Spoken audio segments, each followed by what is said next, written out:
Hey guys, what is up? Super K-Man Rocks here, and we are here for my MSI play-ins day number 1 overview and analysis video. It's finally MSI time, guys. We're getting into the games themselves. Of course, we've already put out all of our pre-tournament coverage. Our meta report was our first video here on the channel, kind of talking about the picks you could expect to see at MSI. That's looked pretty good so far, but also we did my primer and power rankings video, as we always do before these big major tournaments, where I talked about every single team, what you can expect from them, what my personal expectations are, and, just where I power rank them at this tournament, but also just, play style, understanding, and expectations, what players to watch out for, maybe for, teams that you haven't watched throughout the year. If you're a Western fan, I go over every single Eastern team there. If you're just a major region fan and you follow this channel, I go over the LTA South and the LCP teams as well there. So, if you're interested in just kind of a breakdown of how you can expect these teams to play, especially moving forward, that is a good place to start. But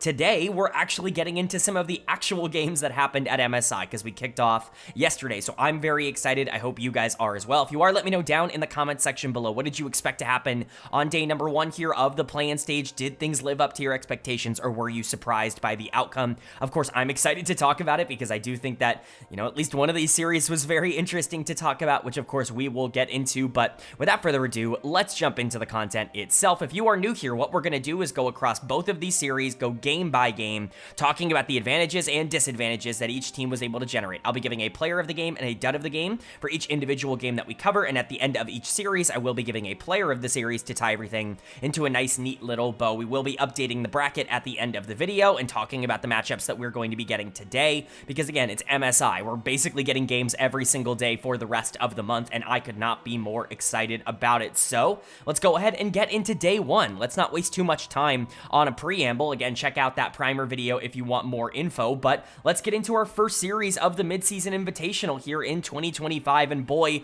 was it an interesting one. On paper, it didn't necessarily seem like it was going to be very back and forth. That's kind of the case for both series today, but you never really know what can happen. It was a matchup between the number 2 seed from the LEC in G2 Esports and the number 2 seed from the LTA, or the number 1 seed from the LTA South in Furia, and obviously this is a very fun matchup because of some of the history that, some people associated with these two organizations have with each other. Most notably, the head coach of Furia in ThinkCard was the head coach of Energy in 2023, who beat G2 and essentially knocked them out of the quarterfinals. Of course, it's a little bit different than that, but that's kind of how that ended up happening. And G2, to their credit, have kind of just been good since then.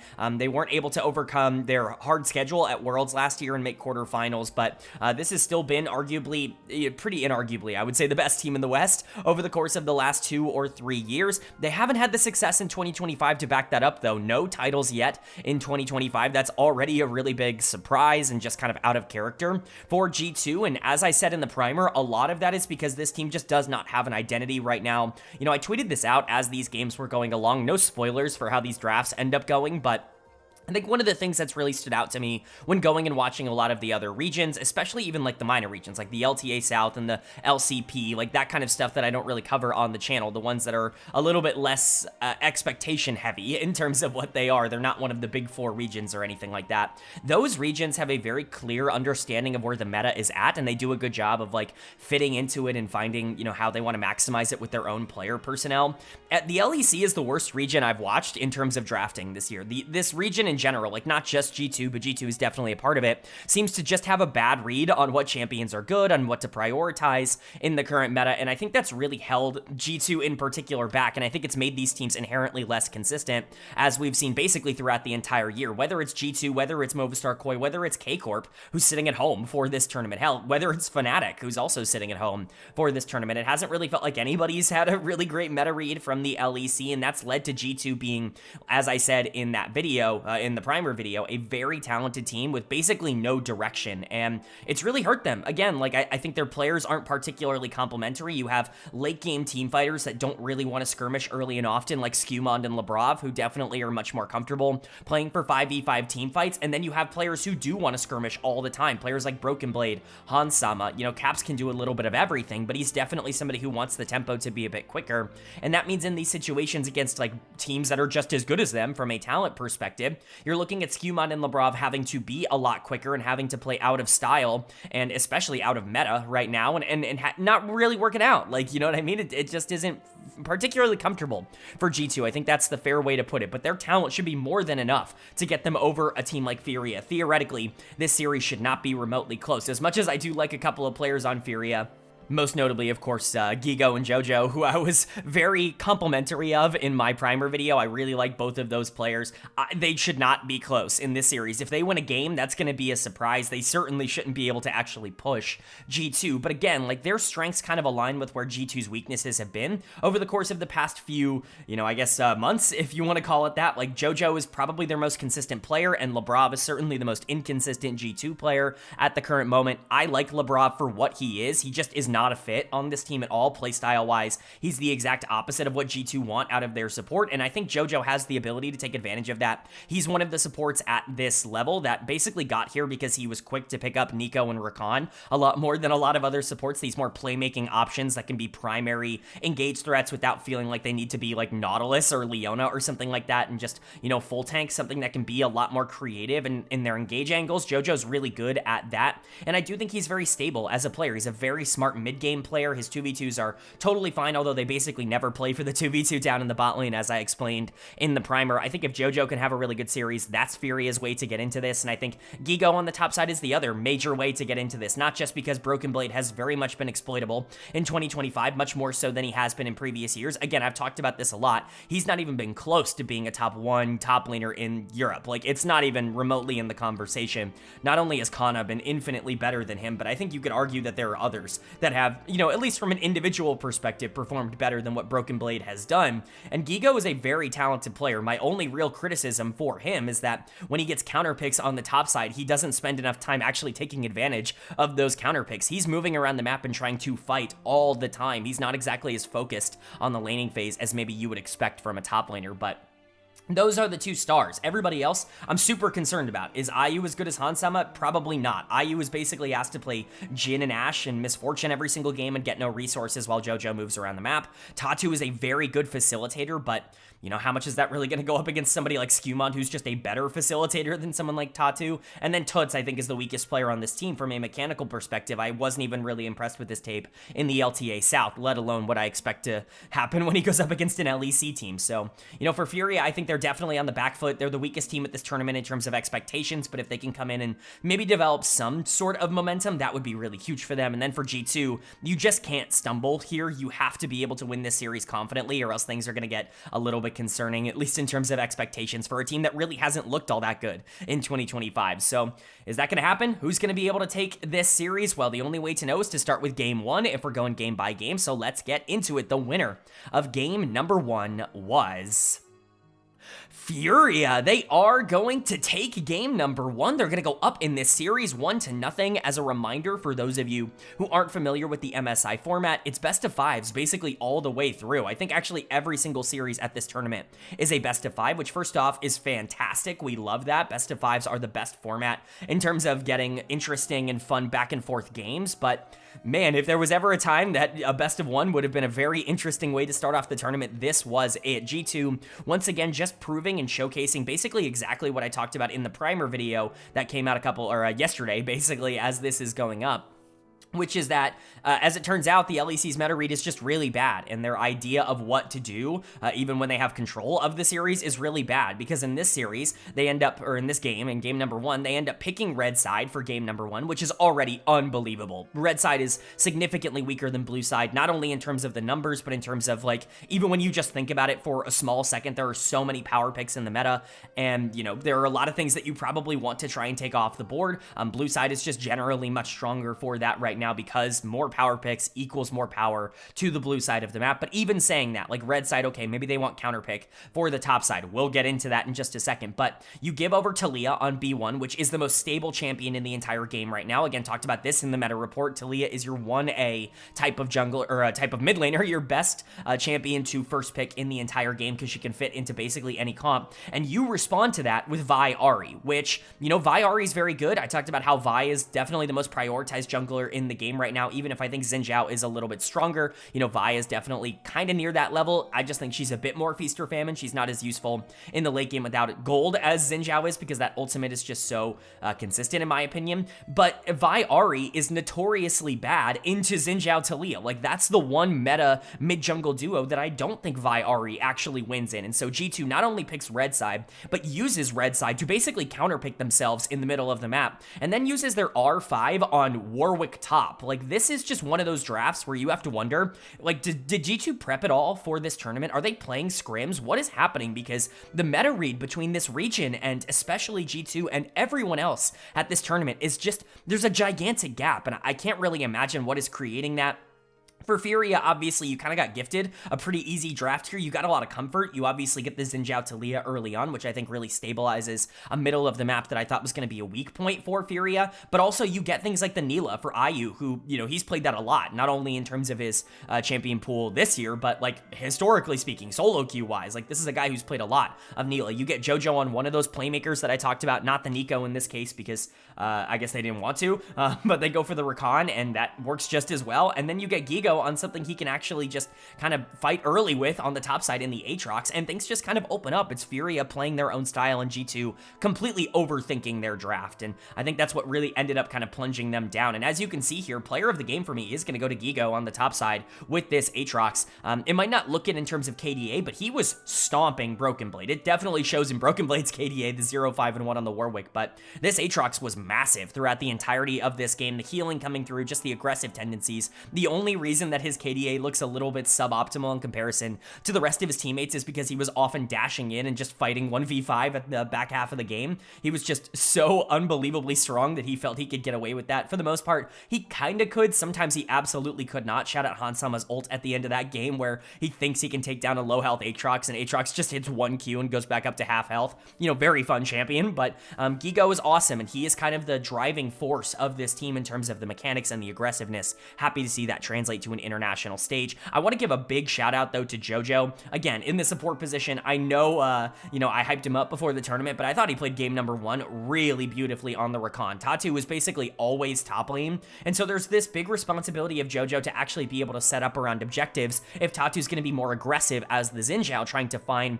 exchanges, take advantage of a lane matchup with the Warwick that is generally still favored to Warwick. Like, regardless of whether or not I think it's a good pick, like, Warwick should win the 1v1 against Aatrox. Tatu spent a lot of time top lane, which again means JoJo's, like, pressure has to up itself to kind of make up for the fact that Xin Zhao is not really going to be moving around the map as much, and I think JoJo absolutely did that. IU ends up getting a triple kill in the mid lane and really starts snowballing from there on something like Nila.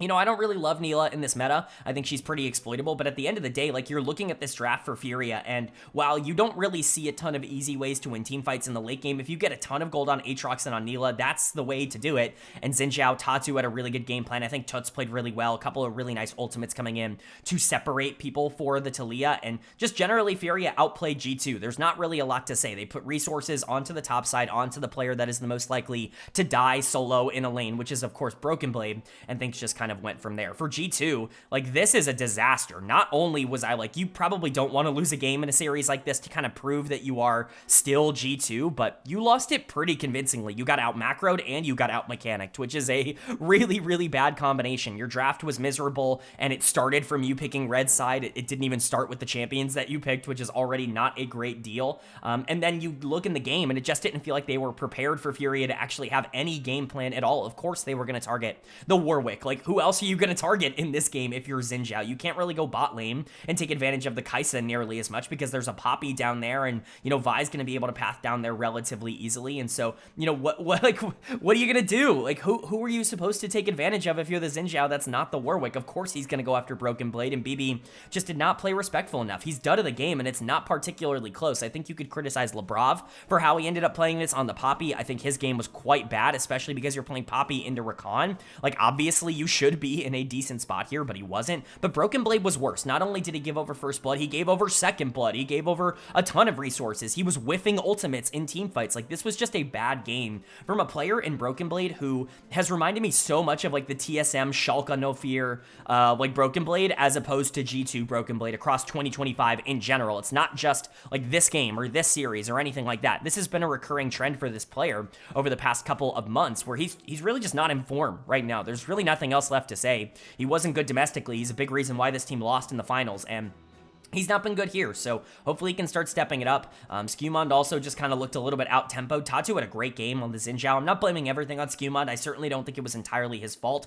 You know, Broken Blade and Lebrov both played quite poor, but Skewmond needed to be a bit better. Caps couldn't really do anything. Hansama certainly couldn't do anything. He was doing negative damage in the back half of this game. Really disappointing stuff. Obviously, the Kaisa is the reason you feel like this scales pretty well overall for G2, but if you don't get to a spot where Kaisa can actually do anything, then it doesn't scale. You just get absolutely blasted by Aatrox, who just heals through all of Kaisa's damage in the back half of the game. So for G2, I mean, you're down 0-1. This is like worst case scenario already. If you go down 0-2, like I'm like legit ready to pull the plug on G2 even being a top 8 team at this tournament. For Furia on the other side, like this is so miraculous. This is a great start. Obviously 2-0 would be awesome, but the fact that you've won game 1 is already really fantastic. If you can get a second win in this series, that's great, but I think right now you're playing with house money. Whatever you get is phenomenal. So we'll see if they can kind of upset and shock the world and pick up this game 2, or if G2 is going to settle in and be able to get their victory that they probably should have gotten in game number 1. And we're going to find that out right now, because the winner of game number 2 was G2 Esports. They are going to take game number 2, appropriately speaking, with G2, and they're going to tie up the series at 1 apiece. They obviously really needed this. If they didn't pick up this game number 2, things would have been in a pretty dire strait for them. 0-2 against the worst team at the tournament is certainly not an ideal way to start MSI, but obviously picking up a win here does kind of stabilize a little bit. I still don't love their draft. I think that there are a couple of things they got gifted here, and I think Furia also kind of had a little bit of a crisis of identity in terms of maybe what they wanted to do going into game number 2. A couple of mistakes, in my opinion, in draft, even if I also think they made a couple of good decisions here. But at the end of the day, G2 ends up outplaying them. They have some really stable performances from their facilitators, and I think that allows a lot of their damage dealers to feel a lot more comfortable throughout this game, which is obviously very, very good. But overall, I think they just played like a major region team versus a minor region team in this one, which is kind of what you would expect. Again, for Furia, some pluses and some minuses. I think we're going to start with draft. We always start with draft when we talk about these game breakdowns, but generally speaking, I think they ended up playing towards what they were a little bit more, and it just didn't have enough damage. Like, they're a team that spikes in the mid game. They really want to play around being able to skirmish a lot, using Ryze to realm warp themselves around, and Ezreal to be able to actually win a lot of those skirmish fights. But Wukong kind of wants to play for team fights. In that same vein, probably the best team fight engager. I still think he can function in a lot of these skirmishes once he does hit level 6, but at the end of the day, I think Furia just didn't really have the firepower to actually do what they wanted to do, and their main engagers this game, their main frontline, just kept dying over and over again at the beginning of every single fight, which does make things a lot more difficult. So let's go ahead and get into it. Of course, we start with draft when we talk about these game breakdowns, and I think for G2, it's very clear through the first 2 games of this series that they're really just opting into trying to win late game. They have drafted scaling in both of these games overall. I think a little bit less so in game number 1, but I mean, you're playing Jax, Maokai, Corki as your top side here in game number 2. You're obviously not playing to run the game in the mid game, even though that's exactly what happened, because Skewmon just had a really great game,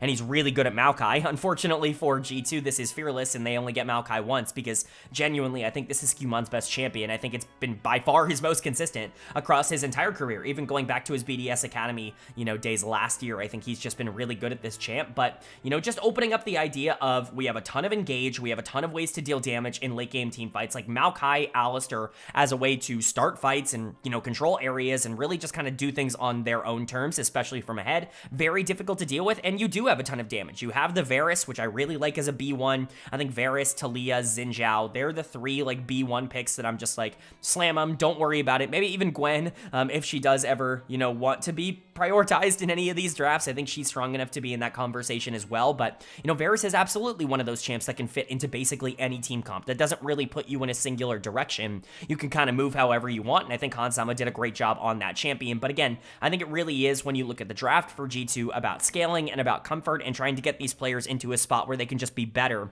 in the 5v5 team fights, and then Skewmon putting a lot of pressure on the top side, which he did exactly that. And then for Furia on the other side, I do think there are positives here. I like the Cassante on R5. I think Cassante is a really good answer to the Jax because he basically forces 5v5s. It means that Jax can't really split push in the way that he wants to because Cassante actually does have a lot of kill power in a lot of different circumstances. I also think Cassante is totally fine in that laning phase. I think the Ryze on R1 is absolutely fine here, and I think especially once it gets answered by the Corki, you're feeling pretty good about the Ryze. I think the Ezreal on R3 is actually really great. Ezreal's my favorite answer to Varus in the entire game right now. I think his ability to skirmish in the mid game actually takes advantage of one of Varus's only times where he's not as strong as every other AD carry in the entire game. So I like the idea of the individual picks in this draft, but when you look at the overall package, first off, you're picking things like Rel as an answer to Alistar. You know, Alistar kind of considered to be the big answer to Rel. That's why Alistar kind of came back into the meta in the first place as an answer to that champion that had kind of been taking over in terms of engaged supports, and so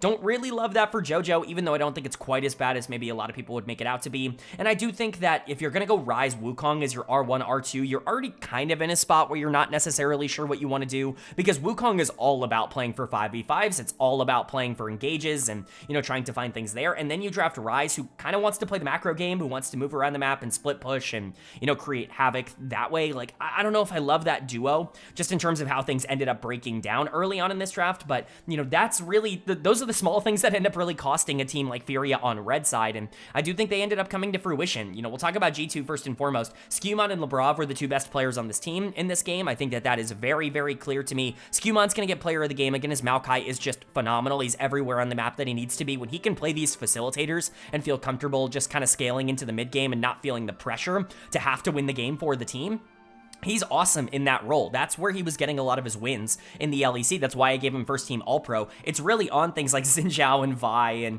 you know, Pantheon, like these more aggressive picks that I don't think he's found the same kind of level of success. But, you know, unfortunately for him, that's just the meta right now. I do think the Maokai, the Sejuani, that kind of stuff, that's a lot more of the sweet spot, we'll just say, for where G2 probably want to land. And I think Skewmon ended up showing that off in game number 2. But Labrov also, this is his best champion by far, in my opinion, across this year. I mean, this was the best support in the LEC by far. Alistar has just been incredibly valuable for a lot of these teams, and Labrov was way better than JoJo in game number 2. I think people are going to continue to shit on Labrov, and I totally get it. Like, he is the scapegoat of this team at this point, and, you know, for the most part, I think you're kind of right for scapegoating him in a couple of instances, but I do think it's worth calling out when he has really good games, and this was just one of those really good games. Hans was really good. Caps goes full tank on the Corki and ends up being very valuable. Still does damage in the late game, but understands he doesn't need to be the one carrying because so many resources went to Broken Blade. On the top side, it just looks like top lane is going to be very feast or famine for both of these teams, and you can kind of expect that between these two players, but it is kind of funny to watch. So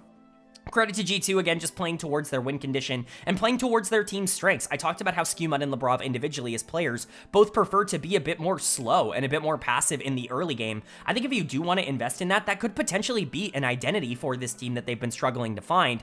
It's just hard to consistently do that in a fearless format. And then for Furia on the other side, like, they just kind of got outplayed. JoJo had a pretty miserable game. Labrov was everywhere on the map and constantly causing chaos, and the Rel was not there to match. And not even, like, even when JoJo was there to match, it wasn't going well. Like, JoJo wasn't doing a good job at being able to survive in a lot of these instances, so he's going to get done of the game, although I don't think it's entirely his fault. Gigo on the top side also just not really a great follow-up to a great game number 1.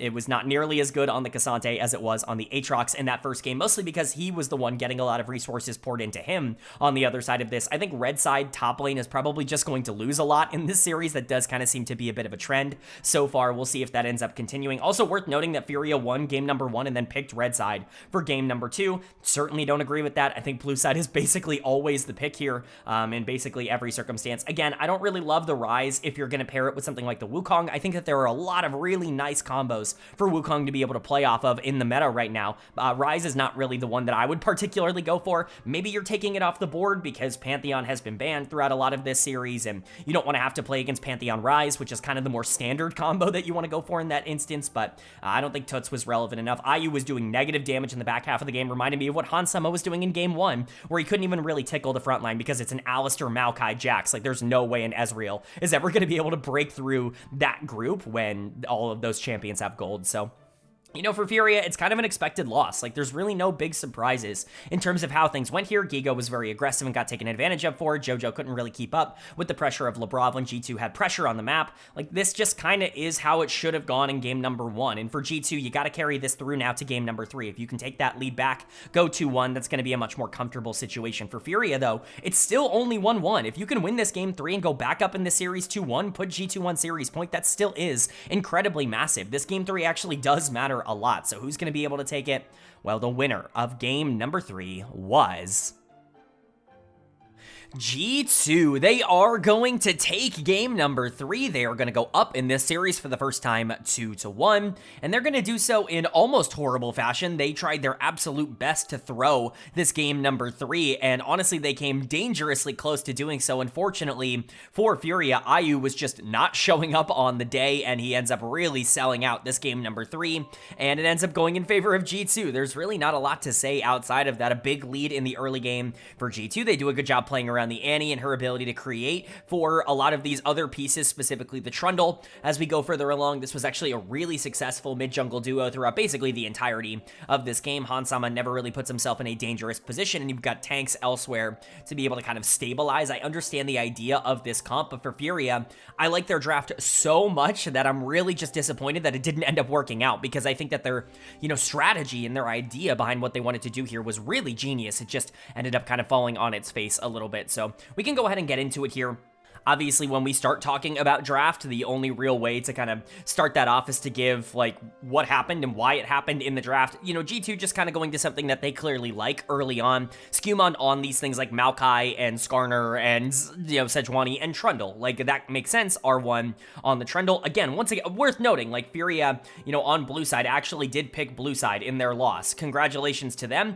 I think I'm going through the realization now that I said that they ended up picking red side in that second game, but they won game number 1, so my bad. I think I was actually just trolling, but you guys left a lot of comments, and that helps boost engagement, so I really appreciate it. I promise it wasn't intentional. I'm just coming to that realization now, but talking about this, like, Furia draft, I love this. You start off with, like, what seems to be a very one-way draft, like, very early game focused, very much, like, want to skirmish. You draft Pantheon B1, and then Lucian Nami on B2, B3, and you're like, okay, you're looking at this as G2, and you're like, this team just wants to skirmish, and if they get behind early, they can't win the game. They're not really going to scale all that well. So we're going to pick things like, Annie. We're going to feel comfortable picking Nautilus. We're going to feel comfortable picking Trundle, because we know that if we can stop that scale threat, if we can just create these plays in the mid game, then things are going to be a lot easier for us. But, the rug is kind of pulled out from underneath G2 at the end of this draft with the Rumble Orianna as the 2 solo lanes, and that completely changes the complexion of this draft. Now you have an early game playmaker in the Pantheon that has a very easy lane to play for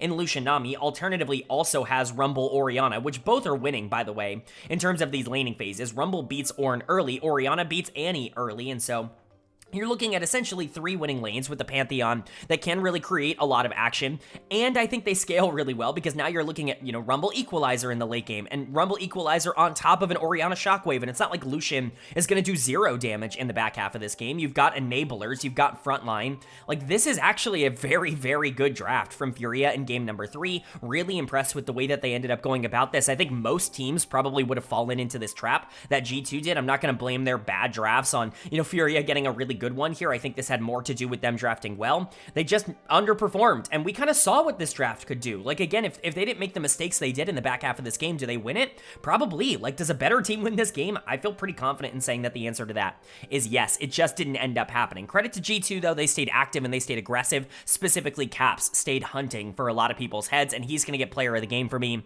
in game number 3. I think it's pretty reasonable to give this to Skewmond as well in the jungle. I, again, think that they were the most important members of G2. They were the ones that were playmaking and kind of, again, headhunting. That's kind of the way that I want to put it. I think they were headhunters in this game, and I think they did go out and do that. Caps constantly catching out this Lucian mid lane over and over and over again. You would think that at some point IU would remember that I can't step up on the Lucian. Like, they have an Annie, they have a Trundle, they have a Jhin that can, capitalize from super far away. I can't actually just step up and try to take this wave. It felt like it never really clicked in his head that he could, not step up and not play super aggressive. I know that that's just generally how the LTA South ends up operating, but it was really frustrating to watch it happen over and over again. But you do have to give credit to the Annie for being able to create that, and Caps finally having a game where he feels like he is a big difference maker for what G2 is doing. He's definitely faded more into the background. Now, I think part of that is intentional for what G2 want to do, because they do want to put more responsibility on players like Skewmon to get them more comfortable at this level, but it is still nice in these big moments to see that Caps can step up and still be like the #1 guy for the team. Hansama goes deathless in this one on the Jhin. I thought Lebrov was generally fine. Broken Blade was also generally fine, considering the fact that he's not been very good throughout the beginning part of this series. To see that Broken Blade actually was stable on the Ornn on the top side, also a pretty big positive. But once again, more pressure early game on the top side of the map. It feels like that's just going to be a regular thing from here on out. For G2, though, it was just down to execution. I think they probably lose this game, because of draft, if they don't end up having, Furia misplay down the stretch, but you still have to take advantage of the misplays, and that's exactly what they did. And then for Furia, again, you had it in the palm of your hands. This looked like a comeback in terms of how this game was going to go, because you were starting to get your comp online. It really felt like you were playing exactly how you were supposed to, and IU just had a bad game. Like, legitimately, if IU played like a normal human being in this one, or alternatively, if JoJo, like, had any sort of cleansing CC, like if he had bought Mikhail's at any point throughout this game, then maybe things end up being a little bit different for Furia, but they were basically playing this game 4v5 without an 80 carry, and that's a very difficult game to end up playing. IU was obviously done of the game for his performance. This is one of the weaker performances of the entire series. This was certainly worse than JoJo or Giga were in game #2, and I don't think it was worse than Broken Blade in game #1. That was pretty bad, but IU had the chance to allow his team to create a pretty big problem for G2 here, and unfortunately just couldn't take advantage of it. But big credit to Tatu, who had an incredible game on the Pantheon. I talked about this in the primer. I really wasn't sure about how Tatu would translate to playing international, because I thought his tape domestically was really important towards Furia's success, but I didn't love his mechanics. I thought he was much more of a mental and facilitator type of player, and I felt like that could be exploited a bit more at the international level. So far, he's been really, really good in this series, especially in games 1 and 3. Again, I think Tuts was generally fine. He's what I expected to be the weak link of this team. That wasn't necessarily the case. You had Gigo being, a big problem on the Rumble, especially with those equalizers in the back half of the game. They were making this comeback work with their comp. It just ended up kind of falling flat on its face. But now they're facing, series elimination, obviously double elimination here in the play-in stage. They're not out of the tournament by losing the series or anything, but if you want to stay alive, you got to win another game. You got to win game #4 here, but G2 probably want to get out of here as fast as possible. They do not want a silver scrapes against a Furia team that, honestly, I'm not going to say it, has kind of looked better than them so far here today. Certainly more direct in terms of their strategies and their prep work, which I think is a big problem for G2. They want to get out of here in game 4. Are they going to be able to do that, or is Furia going to shock the world and bring us to a silver scrapes game #5? Well, the winner of game #4 was Furia. They are going to take game #4. They're going to tie up this series at 2 apiece, and somehow, some way, we are going to a Silver Scrapes game #5 between these two teams. I did not see that coming between these two. I did not think that that was going to be possible with how these two were, lined up going into this series, but yet here we are. Credit to Furia, man. They really are just overperforming every single thing we could have possibly thought about them going into this tournament. 2 wins against G2 is incredible, and for G2, I hate to say it, I'm not going to take a victory lap on being low on G2. I think a lot of people were low on G2, but I might have even been too high on this team. Holy crap, they just cannot figure out what they want to do.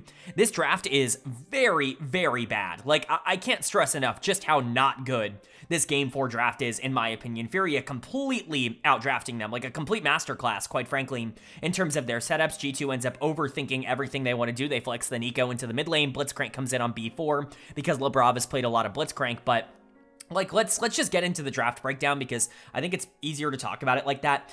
If G2 hasn't won this game by 10 minutes, it's doomed. It's completely over. There is no mid game. There is no late game. Your hope, your prayer in this one is Nico Blitzcrank setups for Neferi Kalista to be able to take over in these fights, but Kalista's not really that kind of champ. And also, you're playing Neferi into Nocturne. It's basically impossible to play this champ in team fight. So much CC coming out on the other side. Ashe Seraphine as a bot lane duo. You've got Akali who can easily dive the back line and blow up all of these squishies, because your front line is Blitzcrank and, Renekton, and a lot of these champions that want to be more playmakers and bruisers than anything actually substantial. And you have to try and kill a Scion in the late game. There's no way for G2 to actually ever play out this late game. They fall off incredibly hard basically as soon as laning phase is over. Even going into a lot of these skirmishes, I think Furia already starts to gain an advantage because they have Nocturne Akali in those instances, and you're looking at these individual lane matchups. Okay, well, Renekton can't really take advantage of Sion. Nico certainly isn't going to be killing or generating pressure into Akali or anything like that. And as much as I like Kalista, like early on, Ashe is the counter to Kalista, and Seraphine actually makes this lane incredibly difficult. And so, what are you playing for? Like, what is the win condition for G2 here? Is it like hope and pray that Naafiri gets very fed? How would it even happen this game? And even if she did get fed, once Nocturne turns the lights out and Akali jumps on Naafiri, it's over. Like, again, there's no way to fight. Seraphine can end up following up on that with some CC chaining, and like, Kalista can't take over, Naafiri can't take over. You have no damage, you have no team fight. There's nothing to do for G2. This draft is like legit bottom tier in terms of how they ended up creating it, and they also ended up playing bad. Obviously, that ends up mattering a lot in this instance. I think Broken Blade got demolished. Labrav had a really bad game on the Blitzcrank. You know, Caps was not particularly effective on the Nico in the mid lane, but at the end of the day, this is a hard game to win for G2, even in the best of scenarios, because I think you have to have a gigantic gold lead going into the back half of the game in order for that damage to really matter. But let's talk about what Furia actually did right. We're not just going to sit here and say, oh, draft, because as much as I do think this is a ginormous draft gap in favor of Furia, I do believe that there are some things that you can kind of point to that they played really well. First and foremost, Gigo is absolutely massacring Broken Blade on the top side of this map. It has not been close. There has been a top laner that's been better across this series, and it is not Broken Blade. I will definitely tell you that. Gigo's going to get player of the game for me in Game 4 here on the Sion. He has been tremendous, and if they have a chance in this series, it's almost entirely because of him. I do want to give credit to JoJo, and we will talk about him. I think those, so I was spot on in the primer in terms of talking about those two as the best players on Furia. I think that's become clear in their victories, but Gigo in particular on this Sion, awesome stuff, man. Not only did he massacre lane with the help of the Nocturne and the ability to be able to create like a lot there and take advantage of whatever this Renekton play was from Broken Blade, but he also was unkillable as this game continued to go along, which is why I think Furia ends up becoming more dominant as this game goes along. Gigo is just very difficult to actually deal with in any meaningful way, and I think that R5 ended up being super valuable, so credit to him. He doesn't need to play Camille or, whatever Aatrox aggressive early game pick that you want to kind of throw towards him. He can play Sion and still take over games. That's what we're seeing here. This guy's a legitimately good top laner. And then JoJo on this Seraphine. Like, you want to talk about perfect team fight Seraphine play? That's what we saw in this game. It was as great of setup as you could possibly ask for. IU, Toots, and Tatsu had the easiest job in the world, having to play through a Sion on the front line who could tank every bit of CC and damage that the enemy team wanted to throw out. And then a Seraphine that was not only keeping everybody safe on the back line, but also offering a ton of free CC to be able to kind of combo things off of. I can't even count the amount of times we saw 3+ man Seraphine ultimates in this game coming in from JoJo. So really cool to see the two players that I highlighted pre-tournament actually show up and perform well in their victories. They did the same thing in game number 1, where they were really the standouts, and I'm just happy to see that because I really do believe that they were the players that were interesting to me, and I'm glad they're getting some sort of international shine. Tatu's been really good in this series, just overall. I think he's had a great series. So is Skewmont. He's really not been the problem. Easily the best player so far on G2, but Tatu has also been very good, I would say, for Furia. Toots has been way better than I was expecting. Not only has he been able to survive against Caps, there are moments where he has more pressure in the mid lane, which is crazy impressive. Like, this was a guy who was losing to Roamer very consistently in the LTA South, and now he's going up against Caps and beating him, and it's just really cool. IU had a much better game. He didn't actively sell his team out like he did in game number 3. Obviously a really big positive in that regard, but really this is about draft and it's about execution from top and support, in my opinion, and that's the positive for Furia. And then for G2 on the other side, like, panic mode has been hit. Like, you are in disaster mode. You're going to silver scrapes against the Brazilian team in your first series at MSI when you already were looked at as the worst version of yourselves that we've seen in a very, very long time. And it's the players I was concerned about that are being bad. It's Broken Blade being unplayable, quite frankly, on the top side. He's getting dead of the game here. Honestly, I'm not even really sure what to say at this point. Like, TSM Broken Blade had these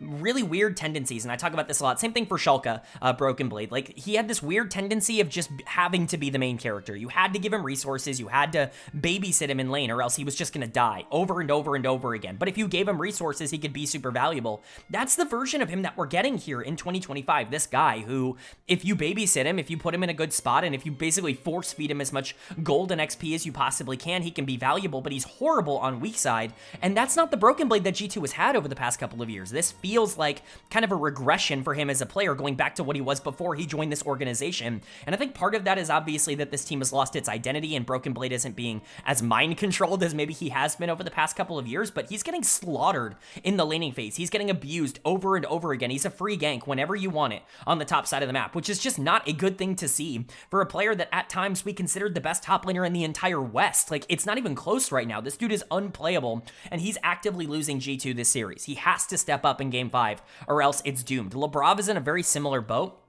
I'm not blaming him as much as I'm blaming Broken Blade for this, but Labrov has been bad across this series. He was great in Game 2, and I do really want to point that out, but he was not good in Game 1, and he was not good in Game 4, and these are important games. You can't really be getting outplayed by a player like JoJo on the other side of this. I know I only graded them like 1 grade difference. I gave Labrov a C+, I gave JoJo a C, but like I still didn't expect this kind of outcome even being possible for Labrov. Hansama's been nothing. Caps had a really bad game here in Game number 4. Skewmond is the only one even trying to win games right now for G2, and it's really frustrating. This team cannot win games when he is not on facilitators. That has become abundantly clear. He just doesn't feel comfortable having to play carries and being the number 1 option on the team. If everybody else here is going to let him down and let the team down in general, they're actually kind of doomed, and they're going into this Game 5 having been outplayed for a majority of this series, certainly been outdrafted for a majority of this series. They need to figure it out, because if they lose this series, I know they're not eliminated or anything, but that might be the absolute worst case scenario, not only for G2, but for the LEC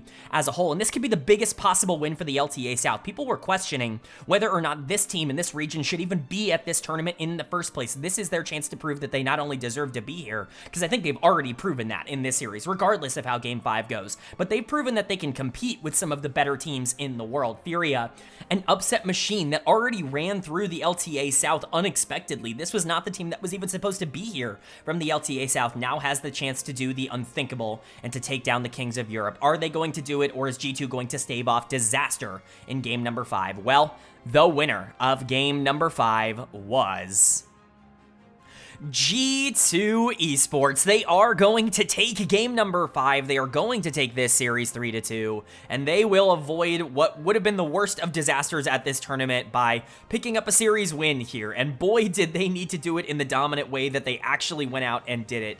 I'm really excited for G2 because I know that this was probably a big deal for them. Excited for Furia because as much as they got blown out in this game, and as not close as it was, quite frankly, there still were so many things to like about this series, and they came out and proved that they deserved to be at this tournament.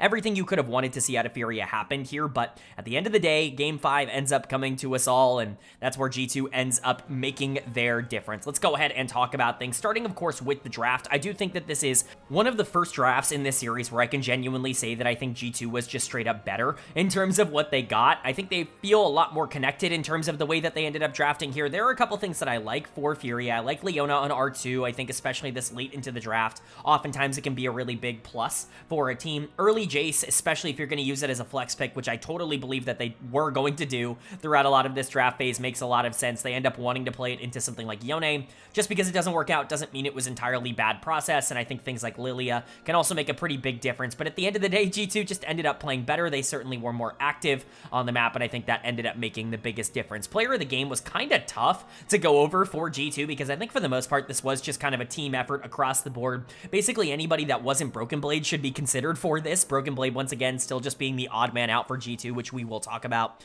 in just a moment, but player of the game and player of the series for me is going to go to Skewmond, and quite frankly, like, the reason he's getting player of the game for Game 5 is not necessarily because he was far and away the best player in this game, but rather, I wanted to justify giving him player of the series. He was the only player on G2 that was even remotely consistent throughout these 5 games, and I think that alone deserves player of the series. Skewmond was awesome here, and if you were concerned about whether or not his style was going to translate internationally, I think he proved here that that is, you know, definitely possible, even on the carry games, even if they weren't good. Like, the Nefiri game was fine. It wasn't really all that great. Game 1 was also one of those games where you're just like, maybe you go in a different direction than the Vi next time. Maybe it didn't necessarily work out. Vi's just not been a great pick for EU in general, but when Skewmond was on his things that he felt a lot more comfortable on, specifically, again, the 3 wins, which were Maokai, Trundle, and Jarvan, then yeah, he looked really good in those 3 games, and I think he was a big reason why the team was pushing forward. Once again, I'm not really blaming him for those losses. I'm not saying he was the problem in those instances. It's just kind of worth noting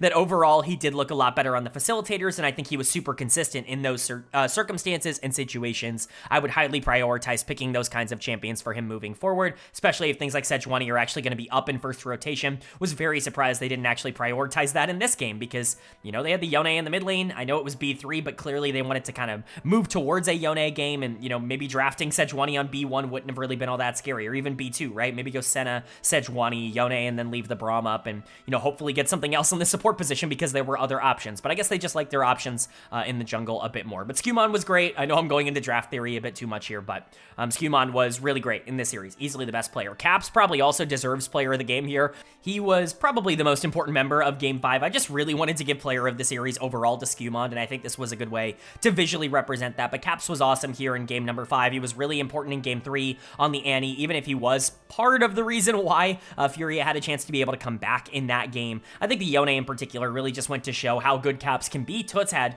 no survivability in that laning phase on the Jason. This is not necessarily a lane that's like super favored in one way or the other, but Caps just made it look like it was absolutely unfair on the Yone. Yes, he got a lot of jungle and support attention, I should say, from both Skumon and Labrov, but at the end of the day, you still have to go out and execute, and he did exactly that. Labrov had a much better game here in game 5. I think Labrov was good in their wins. I think he was just really bad in their losses, and I think generally that's just how Labrov goes. I don't want to see him on playmakers. I don't want to see him on creators. I want to see him on Alistar. I want to see him on, you know, Rel and Nautilus, and I want to see him on Braum. I want to see him on champions that can just be frontline tanks that can play for a lot of these team fight stages that don't feel the need and the pressure to try to make plays throughout the entirety of the game. I think that's where Labrov can start to fall in to his own little trap. He did make plays this game, but most of them were off the back of Skumon being more aggressive or Caps being more aggressive, and he could allow Senna to be a little bit more passive in the bot lane 2v2. I think that's the style that G2 is going to find a little bit more comfort in. I've been saying that all year long. I'm glad to see that that result has basically backed itself up here. Hansama was fine in this series. Overall, he was kind of irrelevant, all things considered. Like, in the games that they won, he was along for the ride. In the games that he lost, he wasn't necessarily the problem. Like, I'm not going to sit here and say that Hans mattered a ton in this series, but he definitely was there. And then there's Broken Blade. You know, let's just talk about it, man. This guy's got to be better. He's going up against, you know, either Bin or Kiaya tomorrow, and it doesn't really matter who it ends up being out of those two. Both of those players are going to beat the Broken Blade that showed up here today against Furia, and it's not going to be particularly close. He was horrible in this series. I would argue he was the worst player on the Rift here today, and I don't even think it was particularly close. Again, Broken Blade simply has to be better. We know he can be. He has been for G2 for a couple of years now. I had completely started to change my tune on Broken Blade. He started to really evolve and develop as a weak side player, and I really started to like the player he was becoming. It feels like he's completely regressed so far in 2025. He's got to figure that out quickly, and then obviously the rest of this team needs to continue finding their identity, but it does feel like we're getting closer to that answer, which is a slower paced game. Totally fine for G2 to play a slower paced game. They just need to kind of lock in on doing that and not pick Vi Ari early on in these drafts, because that's where I think things start to go wrong. But for Furia on the other side, honestly, huge ups to them. I know they got blown out here in game number 5, and that doesn't feel great, but Gigo was incredible on the top side, definitely better than Broken Blade throughout this entire series. I thought JoJo played really well. I know games 2 and 5 kind of look really bad for him, you know, all things considered. Even game 3, you know, not buying the Mikhails on the Nami, I think was a pretty big mistake, but their wins, he was super influential. He was very relevant in both of their victories, and I think he is a player to watch out for. So Gigo, JoJo, I think were great. Tatu was completely invisible in this game on the Lilia. I don't think he did an ounce of damage throughout the entirety of this one. Kind of similar to how we talked about Hansama and Ayu in the first couple games of this series. Hans in game 1 and then Ayu in game 2, where it just didn't really feel like they could do anything. If Ayu hadn't sold game 3, are we looking at this entire tournament completely differently? If Furia had won this series 3-1 coming out of a game number 4, like, how are we looking at things? I think that's obviously a very interesting thing to talk about, but that's not the reality that we live in. Ayu couldn't really do anything on the Ziggs. They continuously tried to make plays without him. Very, very strange gameplay overall. They tried to push the tempo, and I just don't really like that idea. And then Toots is going to get dead of the game here. Just got completely outplayed by Caps in the mid lane. Really nothing else left to say on that regard. This was a jungle mid gap very much in favor of G2, and I think that's the biggest reason why this ended up going in favor of G2, but, you know, everybody lost. Like, this was just one of those game number 5s that happens every once in a while, but Furia, certainly nothing to be upset over. They're not eliminated from MSI by any means. If they can go in tomorrow and take on the loser of BLG and GAM and actually, like, show a lot of promise in that series, then I think they'll have done their job regardless of if they make it out of play-ins or not. But again, congratulations to G2. They take on the winner of BLG and GAM, which we will talk about next. Likely one team over the other in that instance, but they simply have to be better than what they were today. If they're not, that series tomorrow is not going to be particularly close, and I don't mean that in favor of G2. But that's going to bring us to our second series of the first day here of MSI, and this one just as lopsided on paper, but maybe even more so considering the team that is at the top of this matchup. It's, of course, a matchup between the number 2 seed from the LPL in Bilibili Gaming and the number 2 seed from the LCP in GAM Esports. Very much not a matchup that I think a lot of people are expecting to be close, but that's kind of what we said about G2 and Furia earlier on in the day, where it didn't really feel like those two teams were close to each other, with Furia being a worse team in a lot of people's eyes than GAM is, but, you know, G2 maybe also not being quite as strong as Bilibili.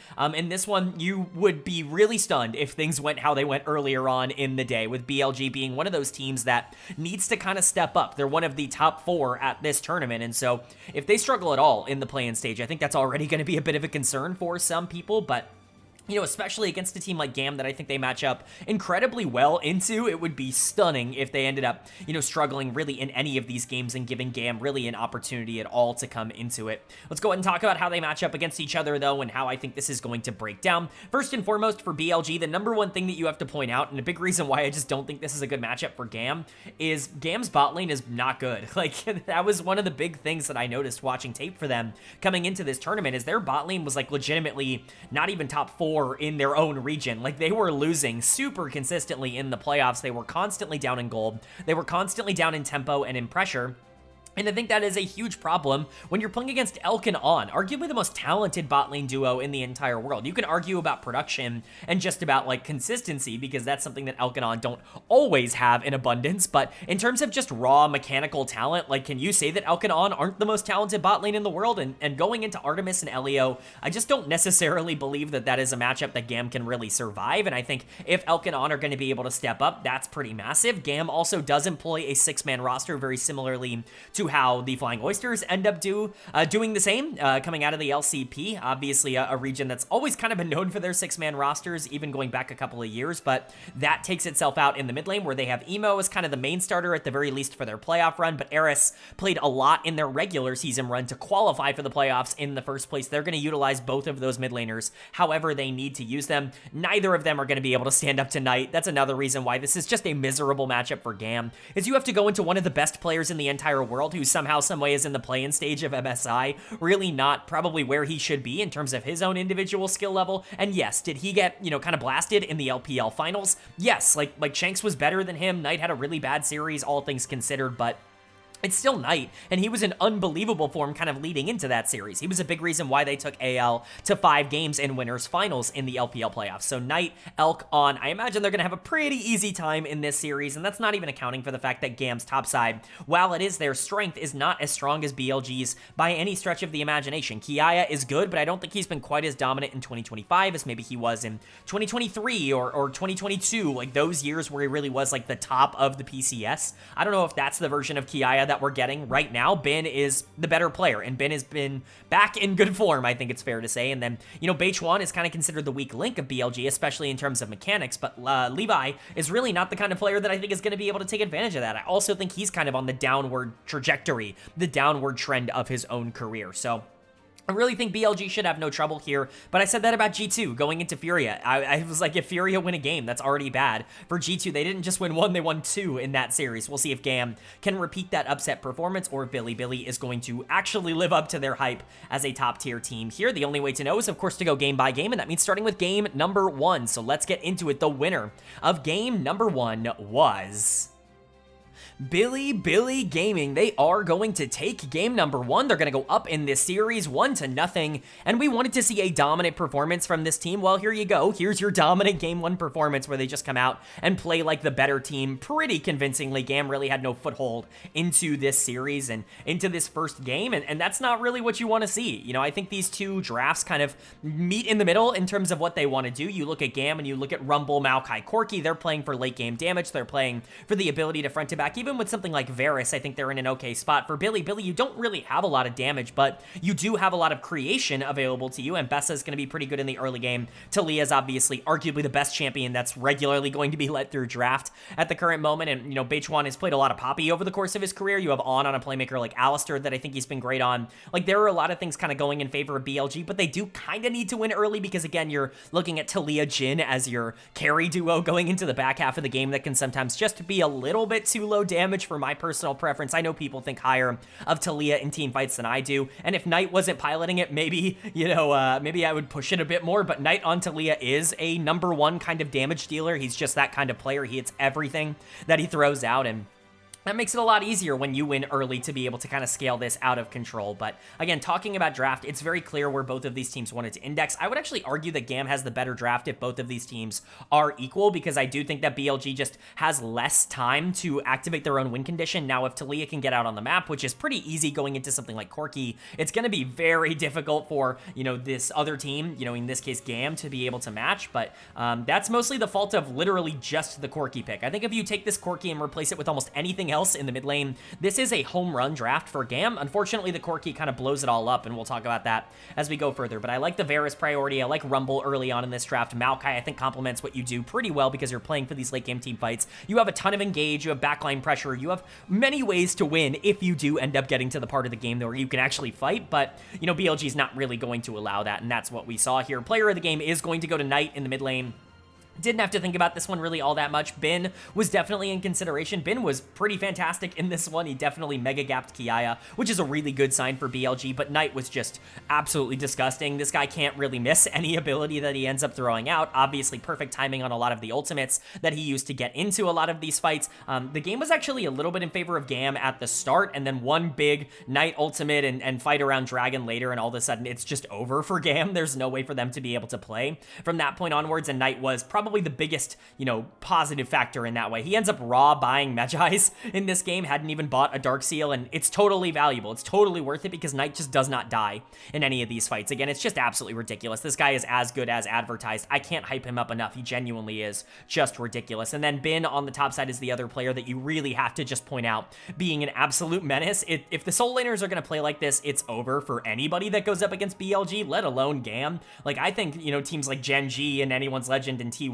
would have trouble going up against Bin and Knight in this kind of form, you know, as would anybody in the world. Like, yeah, I don't think Kiaya and Emo are going to be able to last in that same kind of vein. You know, all the respect in the world to Kiaya. I think he's a totally fine player, but Bin was significantly better than him on the top side. This is the Bin diff that we're looking for. I've already seen a lot of people saying, oh, with Broken Blade moving on, if Broken Blade plays like he does yesterday, Bin's going to abuse him like a bronze player. And yeah, like if Bin plays like this, it's not going to be particularly close. And that's probably even if Broken Blade plays well. That's just how good Bin is at his best form. And this is why you brought Beichuan in as the starting jungler over someone like Wei, because one of the big things that Wei was taking away from this team was Bin and Knight's ability to be main characters for them. He was the main character. He's a very resource-heavy player. He's somebody who does want to invest a lot into himself in the early game and play a little bit slower, not so much for skirmishes. That was the anti-style of Knight and Bin, and now with Beichuan coming in here as more of a facilitator, somebody who's definitely not a main character on this team, Knight and Bin are allowed to kind of take over these games a little bit more,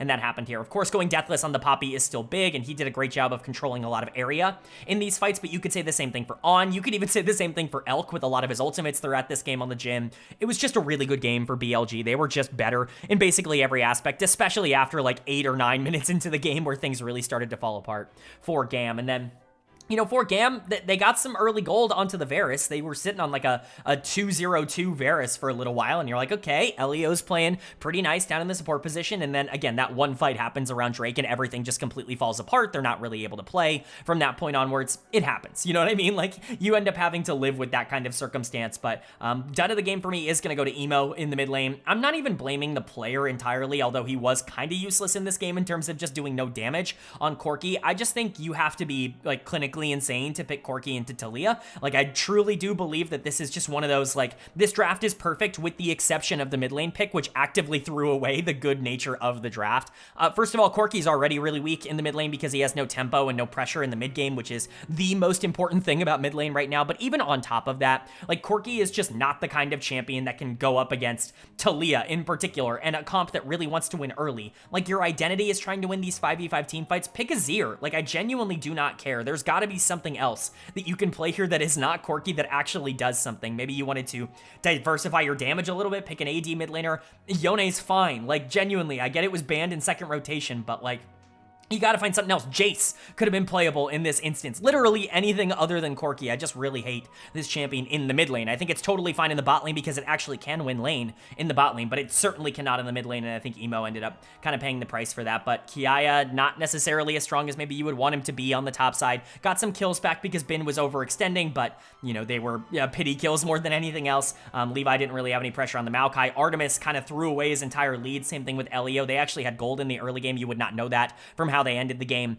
It just kind of felt like GAM fell apart, and this is kind of what you would expect from a more minor region team versus the number 2 seed from the LPL who went to World Finals last year. Like, this is kind of how you would expect a game 1 to go. If this happens again in game 2, you can probably write the check on a lot of the rest of the series, but again, we've already seen some upsets here today. If GAM can win game number 2, take us into a game number 3 with a tied series, anything can really happen from that point. So who's going to be able to take game 2? Well, the winner of game number 2 was Bilibili Gaming. They are going to take game number 2. They're going to go up in this series 2-0.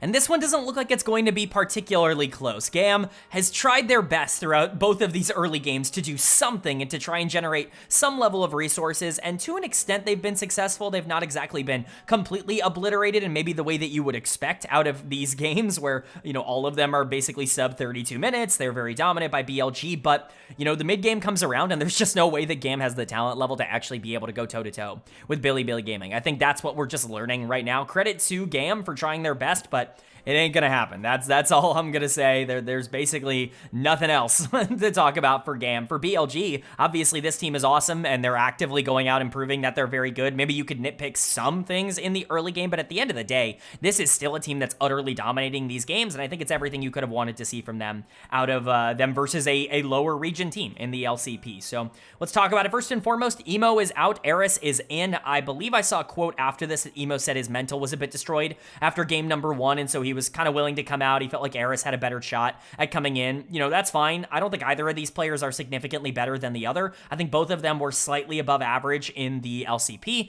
I think generally mid lane has always been the weakest position in the PCS and in the LCP, and so it's not particularly surprising to see him come in and also really struggle, which we will get into. But in terms of drafts, I think once again, I'm starting to lean towards a take that people aren't going to be very happy with. It's not going to be particularly popular.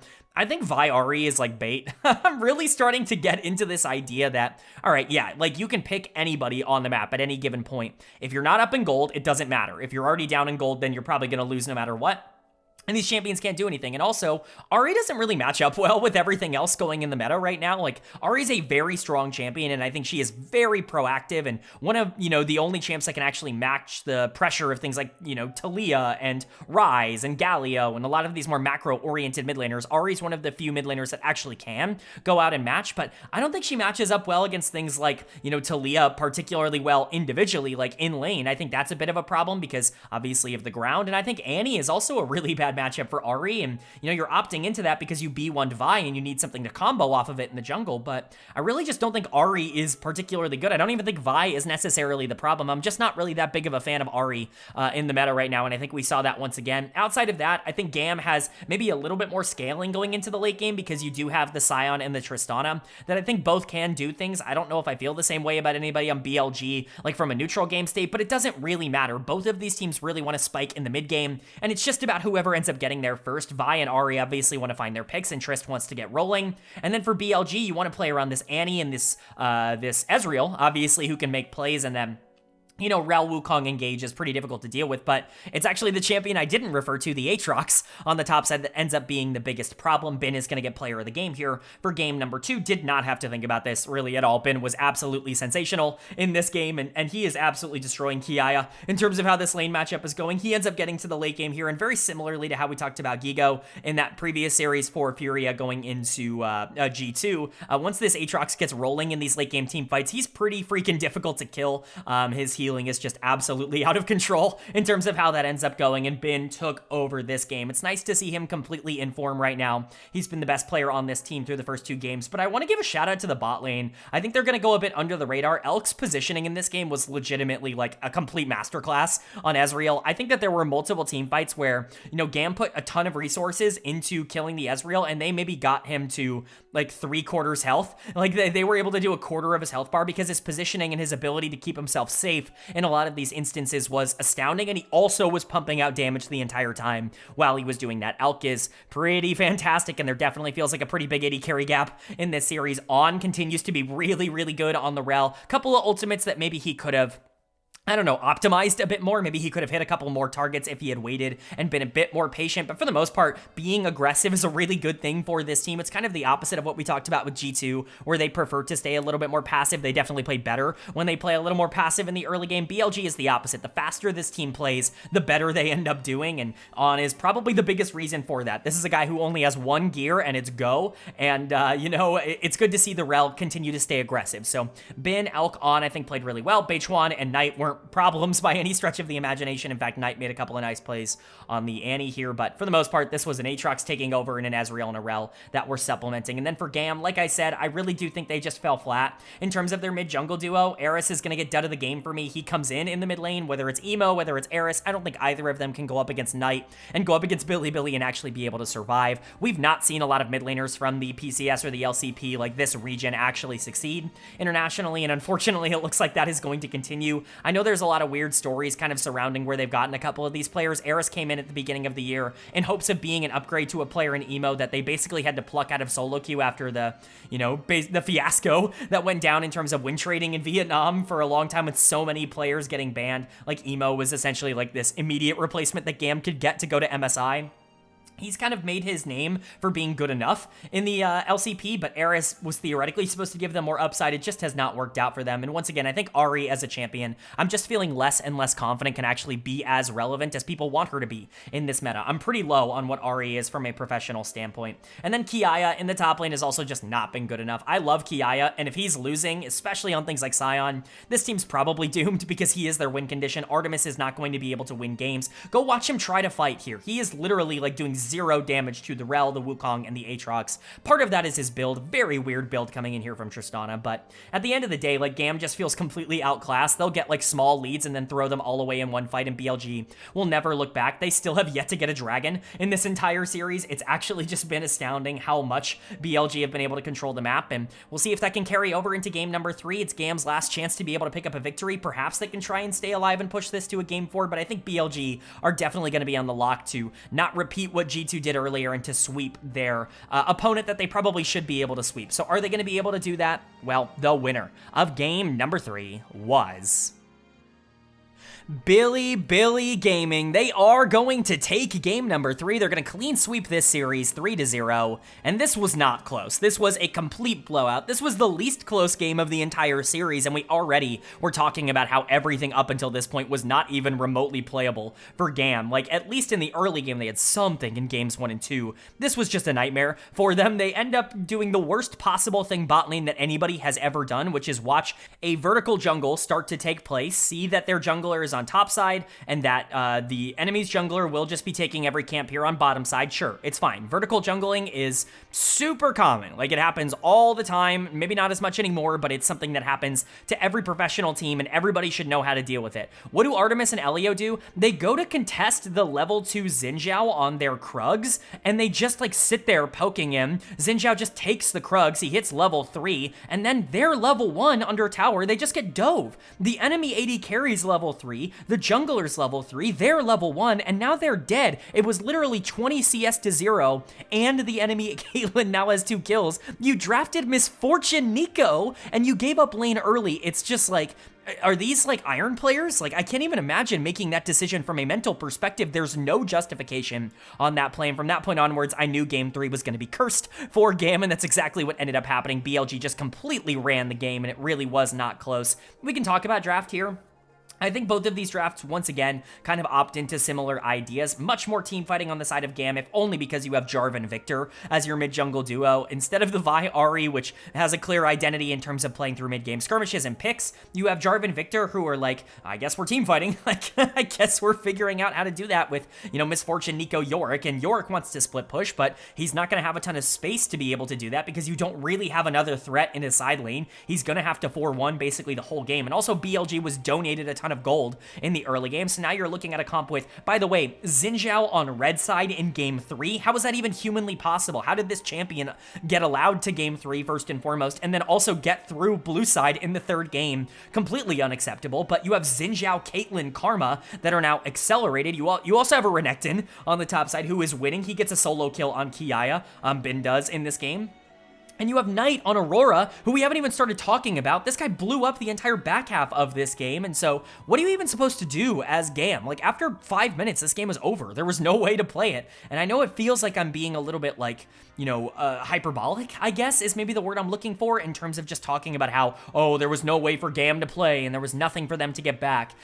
I don't mean to be hyperbolic. I truly mean this game was over, and these games were over. Like, basically, all of them at 10 to 15 minutes into the game, there was nothing else left to do, and that's why they're sitting here now 0-3, having lost this series. Knight is player of the game. He's also player of the series. You know, I loved how Bin played. I really do like Bin as a player. I think Knight was better in this series. I think he was better in game 1, and I think he was better in game 3, so he's getting my player of the series. If you wanted to give it to Bin, totally fine. Hell, if you wanted to give player of the game in game 3 to on this Karma, I think that's also totally fine. We'll get into all of that here, but Knight, I think the play that kind of solidified him as player of the series and just generally player of the game for this game 3 for me was the one shot, like the legitimate one shot that happened onto Victor at the end of that game where from full invisibility, he walks up, full combos Victor, and he just dies, like instantly. He just dies. There's no counterplay, nothing for him to do. It's just hilarious watching Knight play this game. He was so greedy, so aggressive throughout all of this, just completely unfair. Shout out to Cash. Really want to give that guy a shout out. He's kind of gone viral over the past couple of days. This guy who logged back on to Diamond solo queue in North America for the first time in months, got matched up against Knight mid lane, ended up going top because he didn't want to do that again,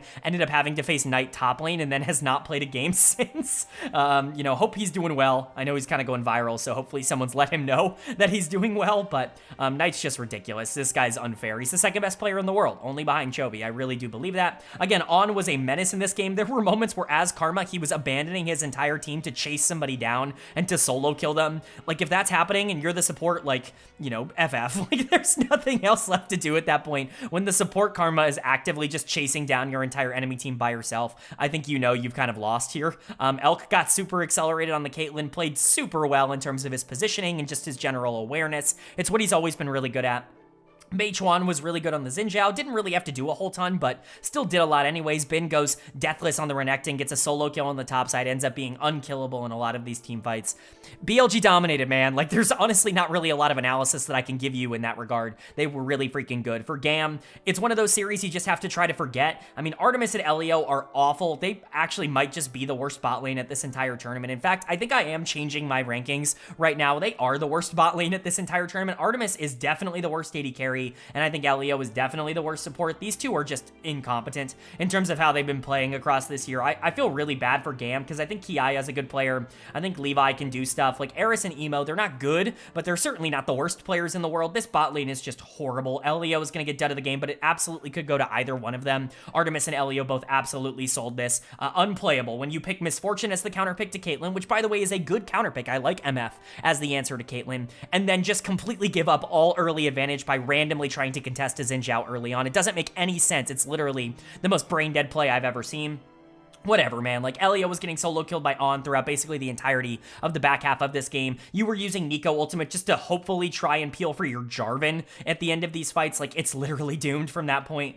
Kiaya was pretty bad in this series. Certainly looked significantly worse than Bin, but it's also Bin, so, like, how much do I even want to put stock into that? Levi was not relevant in any way. In fact, he might have been the worst actual player down the stretch here in game number 3. I just can't get past how bad the bot lane played early. And then poor Eris just can't really play the game as Victor. He ends up getting one shot by the Aurora. That's the highlight Victor play throughout this game. He did pull back some gold with a couple of nice ultimates and some nice combos, you know, catching Knight out, being a little bit too aggressive. Same thing for Beichuan at times, but if he's your best player on the team right now, that's a disaster. Gam just looked completely outclassed. They're going to have to get their mental, you know, back on straight because they have a matchup against Furia to determine who even has a chance to qualify for the next stage. They're already pretty major underdogs, but Furia looked pretty awesome today. If Gam can't, like, match that kind of tempo, tempo, you know, if they're the worst team at this tournament, that's mega disappointing, I think, for them. And then for BLG on the other side, they're the best team in the play-ins, and it's not close. I don't imagine that matchup against G2 is going to be particularly interesting. Maybe I'm wrong. Maybe G2 plays way better than they did here today, but at least in terms of the form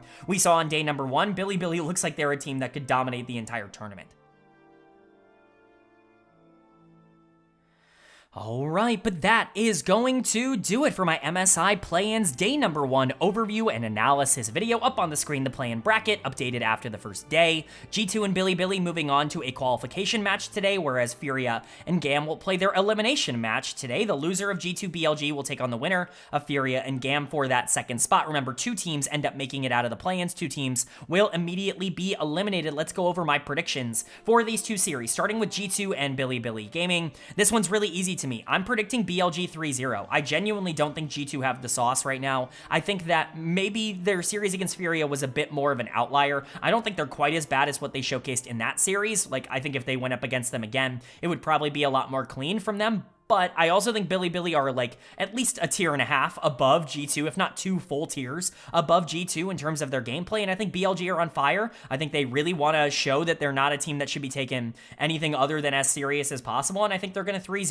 G2 because I think G2, even in the past when they were really good, couldn't compete with BLG. And this is the worst version of G2. I think this is an easy 3-0 for BLG, maybe 3-1, but I'm expecting a sweep here. And then for Furia versus GAM, as much as I love how Furia played here today, I don't expect that to be like their form throughout the entirety of this tournament. I think GAM's going to be able to bounce back. I think Kiaya and Levi are probably going to play significantly better against Furia than they did against Bilibili. Obviously, I think their matchup was significantly harder, but I do think it will be close. My prediction is right now going to be GAM 3-1, although GAM 3-2 also feels really comfortable for me. And if Furia win this, I'm not going to be entirely stunned because they were significantly better here on day 1, but I just trust my preseason, or I guess my pre-tournament predictions a little bit too much here, and I'm going to go with GAM. I'm going to go GAM 3-2. I think that's what I'm locking in. I think it will go to 5. You know, if it doesn't, you know, we'll see. But I'm taking GAM and I'm taking Bilibili. Let me know if you agree or disagree with those takes down in the comment section below. But that's going to do it. I do hope you guys enjoyed. If you did, leave a like. It really does mean a lot to me. Lets me know you guys are enjoying the content, and it does help get this video out to a lot more people, which I'm always very appreciative of. If you're new here, hit the subscribe button. Of course, we're going to be covering every single day of MSI on this channel. Day 2 will be tomorrow, and of course, that final day 3 will be the day after that. We'll be covering every single day of the actual main stage as well. So if you're interested in a comprehensive overview of everything going on at MSI, this is the place for it. Hit subscribe and hit that bell so you can be notified when those videos do go live. But with all that being said, I hope you all are having a great day. I hope you continue to have a great day, and I will see you all